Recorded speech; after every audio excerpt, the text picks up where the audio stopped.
हाय बच्चों, आज हम लोग करते हैं क्वाड्रेटिक इक्वेशन जो बहुत ही इंटरेस्टिंग है और बहुत इंपॉर्टेंट है। क्लास 10th क्लास 11th दो में ये तो है, ये टॉपिक है, लेकिन ये ऐसा टॉपिक है जो कहीं भी मिल जाता है, किसी भी जगह मिल जाता है।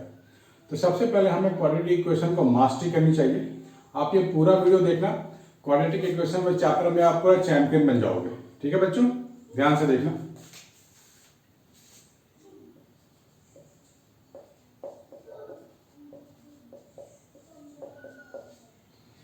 ये जो इक्वेशन है ax² plus bx plus c is equal to 0, इसको बोलते हैं जनरल इक्वेशन ऑफ क्वाड्रेटिक।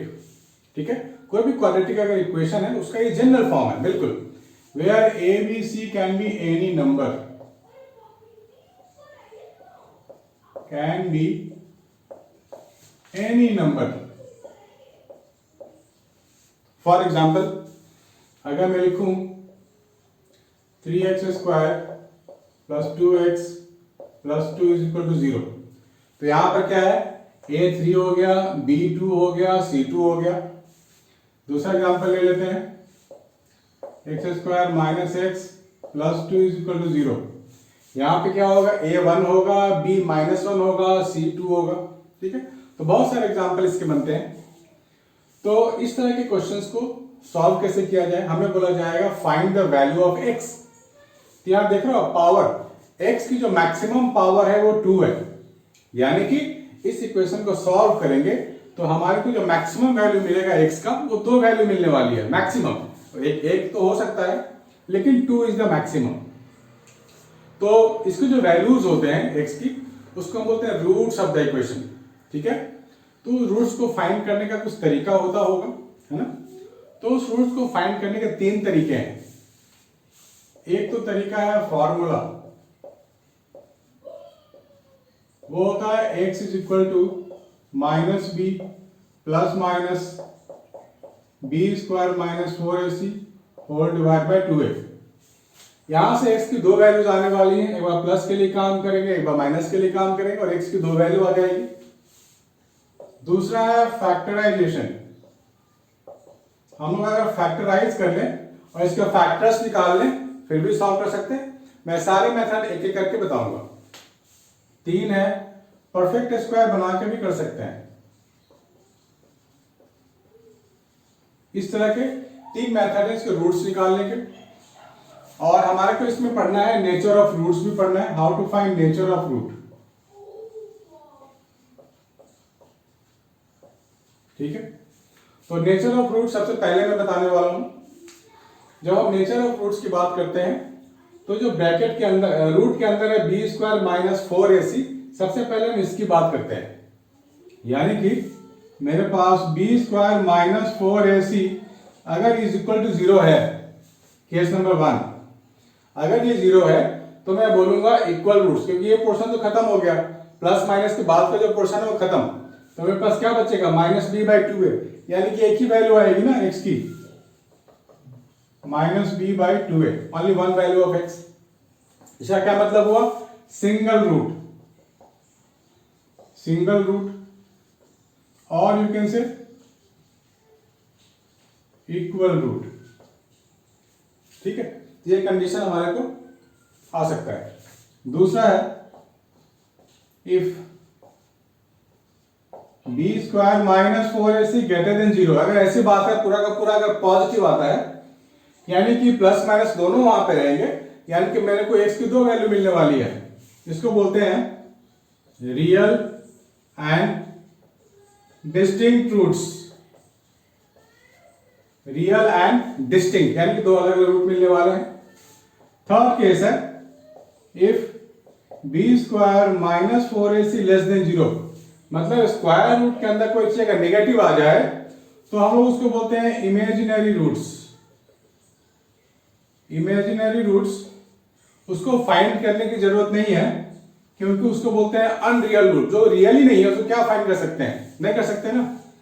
तो जब भी हमारे पास b² माइनस 4ac आ जाए हम वहीं पे रुक जाएंगे, आगे कुछ काम नहीं करना है हमें लोग उसको फाइंड करना पॉसिबल नहीं है। तो ये 3 तरीके से कर सकते हैं। तो अभी हमने एग्जांपल लिया है 3x² plus 2x plus 2 is equal to 0। दूसरा एग्जांपल ये लिया है दोनों में टेस्ट करके देखते हैं कि कौन सा कंडीशन आ रहा है, नेचर ऑफ फ्रूट्स क्या होगा।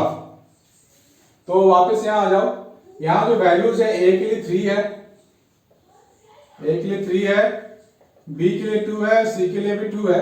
तो मैं फाइंड कर रहा हूं B square minus 4ac, B square यानी कि 4 हो जाएगा माइनस 4, ए 3 है और सी 2 है, 4 माइनस 24 यानी कि माइनस 20 लेस देन 0 हो गया, यानी कि इमेजिनरी रूट्स है, एक्स की रियल वैल्यू नहीं आने वाली, उसको वहीं छोड़ दो।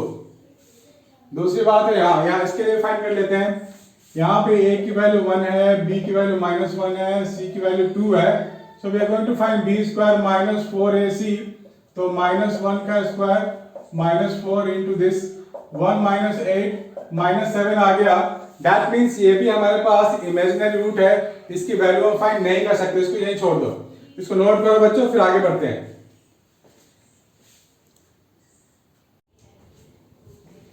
हाँ बच्चों, हमारा क्वेश्चन में बोला गया है कि एक इक्वेशन दिया गया है, discuss the nature of roots and find roots if possible. तो सबसे पहले discuss the nature of roots में क्या आ गया मेरे पास, सबसे पहले a की वैल्यू 2 लिख लेंगे, b यहाँ पर -7 है, c यहाँ पे 3 है, a b c तीनों हमारे पास हैं। तो हम लोग क्या करेंगे, b स्क्वायर माइनस 4ac लिख लेंगे, इसे कैपिटल D से डिनोट करते हैं, डिस्क्रिमिनांट बोलते हैं इसको। क्या बोलते हैं, डिस्क्रिमिनांट, डिस्क्रिमिनेंट। तो D अगर हम कंडीशन डिस्कस कर चुके हैं पहले, तो b स्क्वायर माइनस 4ac यानी कि -7 का होल स्क्वायर माइनस 4ac, यहाँ पर 3 है, ये हो गया डिस्क्रिमिनांट। इसकी वैल्यू कितनी आएगी, 49 माइनस 8 24, D आ गया 25, यानी कि यहाँ तो D पॉजिटिव है। तो जब भी D पॉजिटिव होगा यानी कि रियल एंड डिस्टिंक्ट रूट आने वाला है, रियल एंड डिस्टिंक्ट रूट ये मिलेगा मुझे बच्चों। और अगर बोल रहा है कि रूट्स पॉसिबल है तो फाइंड कीजिए। तो फॉर्मूला तो है हमारे पास, x is equal to -b plus minus b square minus 4ac whole divide by 2a, ये फॉर्मूला है मेरे पास। b -7 है, तो b की जगह मैं लिखूंगा -7 का स्क्वायर, a मेरे पास 2 है, c 3 है, होल डिवाइड बाय 2a कर देंगे। तो ये तो हमने निकाल रखा है d की value 25, 7 plus minus under root of 25 divide by 2 into 2, 7 plus minus 5/4। ठीक है बच्चों, ये आ रहा है। तो यहां से दो वैल्यू आएगी ना, एक तो 7 प्लस 5/4, 7 माइनस 5/4, दिस वन, यानी कि 12/4 यानी कि 3 हो गया, और ये -½ हो गया। दो वैल्यूज आ गई ना, तो ये फॉर्मूला को फॉलो करते क्या, दो वैल्यूज आ गई, इसी को तो रूट्स कहते हैं। तो रूट्स हमारे पास क्या आ गया, 3 एंड -½ और हमने पहले चेक कर चुके हैं रियल एंड डिस्टिंक्ट। ठीक है बच्चों, फटाफट नोट करो, जो भी डाउट है मुझे बताते जाओ। बिल्कुल ये दूसरा क्वेश्चन है, बिल्कुल ऐसे ही होगा, ये आपके लिए होमवर्क है, आप करके बताओ और आंसर मुझे मैसेज करो, कॉन्टैक्ट कमेंट बॉक्स में मुझे आंसर बताओ। कर दो बच्चों जल्दी जल्दी। हाँ बच्चों, इस क्वेश्चन में बोला गया है सॉल्व बाय फैक्टराइजेशन मेथड। यहां जो मेथड लगेगा वो फैक्टराइजेशन मेथड लगेगा। तो फैक्टराइजेशन मेथड में हम लोग क्या करते हैं बच्चों, इस पूरे नंबर को इस पूरे नंबर से मल्टीप्लाई करते हैं। 5√2 इंटू √2 क्या मिलेगा, 5√2 इंटू √2, तो √2 इंटू √2 तो 2 होता है, तो ये 10 हो गया। इन दोनों को मल्टीप्लाई करने पे 10 आ रहा है, तो मुझे इस 7 को ऐसा ब्रेक करना है ताकि मल्टीप्लाई करने पे 10 आए, सम या माइनस करने पे +7 आए। तो मैं लिख सकता हूं ना 5x 2x, 10 आ गया ना, 10x स्क्वायर, एक्चुअली यहाँ x स्क्वायर भी है, x स्क्वायर भी है। इसका मैं सम करूंगा तो 7x आएगा, मल्टीप्लाई करूंगा तो 10x स्क्वायर आएगा। That means √2x square plus 5x plus 2x plus 5√2 is equal to 0। ये आ गया हमारे पास। अब हम लोग इसको फर्दर सॉल्व कर सकते हैं कॉमन लेके। कॉमन कैसे लेंगे, ध्यान से देखना बच्चों, इन दोनों में कॉमन क्या है, तो x कॉमन है, ये हो जाएगा √2x प्लस 5। अब यहां कुछ भी कॉमन नहीं है, लेकिन अभी भी कॉमन है 2 और √2 है, तो मैं 2 को लिख सकता हूं √2 इंटू √2x। भाई 2 का क्या मतलब हुआ, 2 का मतलब हुआ √2 इंटू √2, ऐसे तो मैं लिख सकता हूं ना। तो 2 का मैंने 2 बार √2 लिख लिया है, तो यहां पर √2 हो गया कॉमन, बचेगा क्या √2x प्लस 5, ये हो गया। अब देख लो यहां पर दोनों एक जैसे टर्म है, इनको मैं बाहर निकाल लेता हूं। सो √2x प्लस 5 कमिंग आउट, यहां क्या बचेगा x, यहां क्या बचेगा √2, दैट इज इक्वल टू 0। इसका क्या मतलब हुआ, इसका मतलब हुआ √2x plus 5 is equal to 0 और x plus √2 is equal to 0। ये मुझे क्या देगा, x is equal to minus √2 मुझे देगा, और ये क्या देगा, x is equal to minus 5/√2। दो वैल्यूज आ गई, दो रूट्स आ गए मेरे फैक्टराइजेशन मेथड से। दूसरा एग्जांपल भी करके देखते हैं अभी। तो सबसे पहले इन दोनों को मल्टीप्लाई करो, यानी कि 2x² इंटू 1/8, तो क्या होगा x²/4 होगा, ठीक है। या फिर नहीं तो आप एलसीएम ले सकते हो, वो भी आपको आसान लगेगा। एलसीएम ले लेते हैं, 16x² minus 8x plus 1 is equal to 0, ठीक है। अब हम लोग इन दोनों को मल्टीप्लाई करेंगे तो क्या मिलेगा, 16x² इंटू 1 यानी कि 16x² ही मिलेगा। तो मुझे क्या करना है, इसको दो नंबर में ब्रेक कर देना है, ताकि दोनों को मल्टीप्लाई करें तो 16x² मिले, और सम या फिर माइनस करने पे, सम या फिर डिफरेंस लेने पे माइनस 8x आनी चाहिए। तो कैसे होगा, माइनस 8x को मैं लिख रहा हूं माइनस 4x, इनको सम करेंगे तो माइनस 8x ही होगा, मल्टीप्लाई करेंगे तो 16x² होगा, यानी कि मैंने ठीक किया है। आगे बढ़ते हैं, 16x² minus 4x plus 1 is equal to 0। अब यहां से आगे सॉल्व करते हैं। पहले इन दो टर्म की बात करें तो कॉमन टर्म क्या है, 4 और x दोनों में कॉमन है, तो मैंने बाहर ले लिया, यहां बचेगा 4x, यहां बचेगा 1। यहां से मैंने माइनस कॉमन लिया है, तो यहां क्या बचेगा 4x माइनस 1, ठीक है बच्चों, बहुत ही ईजी है। तो 4x माइनस 1 दोनों जगह है, तो मैं इसको बाहर निकाल लेता हूं। तो बाहर निकालूंगा तो क्या मिलेगा, 4x minus 1 is equal to 0। ये मिल गया मुझे, क्योंकि ये दोनों जब बाहर आ जाएंगे तो यहाँ तो 4x मिलेगा, माइनस के बाद यहाँ पे 1 मिलेगा। तो यहाँ पे दोनों टर्म एक जैसे आ गए, तो हम लोग क्या लिखेंगे, 4x माइनस 1 का होल स्क्वायर, क्योंकि दोनों तो मल्टीप्लाई हो रहे हैं तो होल स्क्वायर हो जाएगा। और मैं लिख सकता हूं 4x minus 1 is equal to 0 और x इज इक्वल टू 1/4। तो यहाँ पर रिपीटेड रूट है, सिंगल रूट है, x इज इक्वल टू 1/4। कभी कभी ऐसा होगा कि आपके पास एक ही वैल्यू आएगी, उसको बोलते हैं रिपीटेड रूट, ठीक है बच्चों, प्लीज नोट कर लो इसको।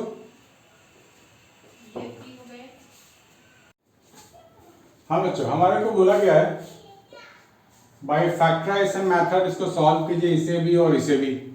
तो करते हैं, सबसे इन दो को पहले मल्टीप्लाई करते हैं, तो क्या मिलता है, 6x² मिल गया।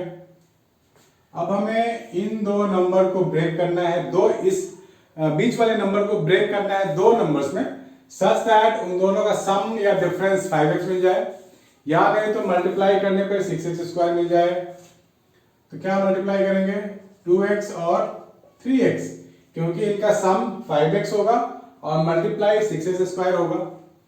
तो मैं लिख सकता हूं 2x² plus 2x plus 3x plus 3 is equal to 0। एक बात और, आपको इसका ऑर्डर मेंटेन करने की जरूरत नहीं है, आप 3x यहां इधर लिख सकते हो, 2x इधर भी लिख सकते हो, उससे आंसर पे कोई फर्क नहीं पड़ने वाला।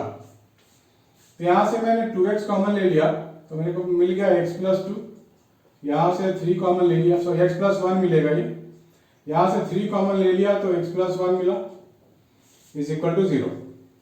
अब x प्लस 1 यहां भी है और यहां भी है, तो x प्लस 1 अगर मैं कॉमन ले लूं तो यहाँ 2x बचेगा, प्लस के बाद यहाँ 3 बचेगा इज इक्वल टू 0। बहुत ही आसान है, यानी कि x plus 1 is equal to 0, x is equal to minus 1, और ये है 2x plus 3 is equal to 0, so x is equal to minus of 3/2। ठीक है बच्चों, दो आंसर, दो रूट्स मिल गया मुझे। अब इसकी बारी है -50 इंटू 1, तो -50 होगा, तो यहां क्या लिखेंगे y स्क्वायर। अब मैं 5y को दो नंबर में फिर से ब्रेक करूंगा ताकि सम या डिवाइड करने पे +5 मिले और मल्टीप्लाई करने पे -50 स्क्वायर मिले। तो मैं लिखूंगा 10y - 5y। ठीक है, बिल्कुल एग्जैक्ट सही है। तो इन दोनों में और इन दोनों में क्या क्या कॉमन है? यहाँ y कॉमन है, तो y + 10 - 5 y + 10 = 0। So y + 10 into y - 5 = 0. So y + 10 = 0 and y - 5 = 0. So we can write y = -10 and y = 5। दो आंसर्स मिल गया, यानी कि दो रूट्स मुझे मिल गए। तो ये फैक्टराइजेशन मेथड है। आगे थोड़ा सा आप लेवल इंक्रीज करेंगे और आगे भी करते हैं फैक्टराइजेशन मेथड। इसको नोट कर लो बच्चों।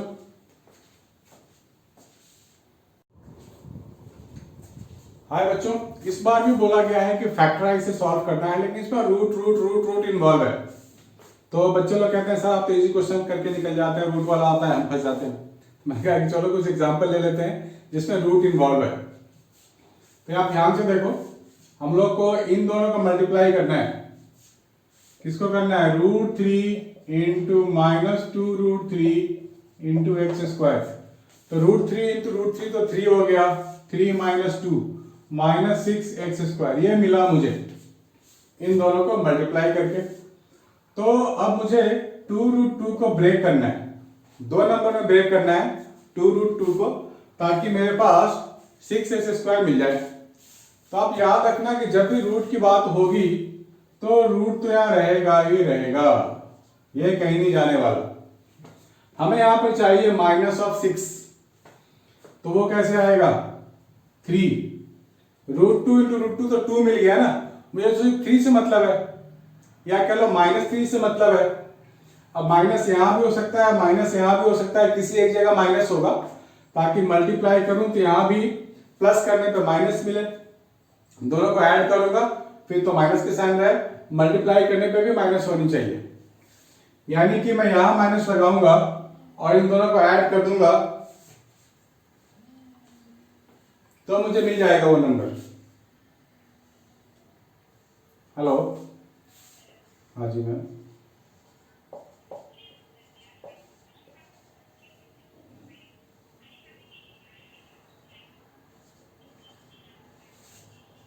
I will speak to you later. I will take it to lecture right now. Yeah, okay. So we are writing. Sorry बच्चों। तो बच्चों हम लोगों ने इसको ब्रेक कर लिया इन दो नंबर में। तो अब क्या, आप तो बहुत ही आसान है सॉल्व करना। मैं यहाँ पे x कॉमन ले लूंगा और क्या कॉमन ले लें? √3 देखो यहाँ भी छुपा हुआ है, ये 3 है ना, 3 को मैं लिख सकता हूँ √3 इंटू √3। तो मुझे मिलने वाला है 3 को मैं यहां से हटा दूंगा और क्या लिखूंगा? माइनस करके √3 इंटू √3। तो x कॉमन आ गया और √3 भी कॉमन आ जाएगा, तो बचेगा क्या? x minus √3 into √2। ठीक है बच्चों, ये बचा प्लस, यहां पर भी 2 को मैं लिख सकता हूं √2 इंटू √2। ठीक है, तो √2 इंटू √2 और इंटू √3 इज इक्वल टू 0। तो मैंने √2 यहां पे कॉमन ले लिया, तो बचेगा x माइनस ऑफ √6, क्योंकि एक √2 तो यहां पे आ गया, √2 इंटू √3 √6 होता है, इज इक्वल टू 0। ये भी तो √6 हो गया ना, मैं इसको पूरे में √6 लिख सकता हूं ऐसे। तो यहां ये और ये कॉमन हो गया, x माइनस √6। तो बचेगा क्या? x √3 plus √2 is equal to 0 हो गया। अब यहां पर होगा x minus of √6 is equal to 0, x is equal to √6, x is equal to -√2 upon √3। तो ये दो आंसर आ गए बच्चों, यानी कि दो रूट आ गए, यही हमारे को चाहिए था। इसको प्लीज नोट करो। अगर आपको कोई भी डाउट होता है तो please please please please feel free to contact me. Note it down.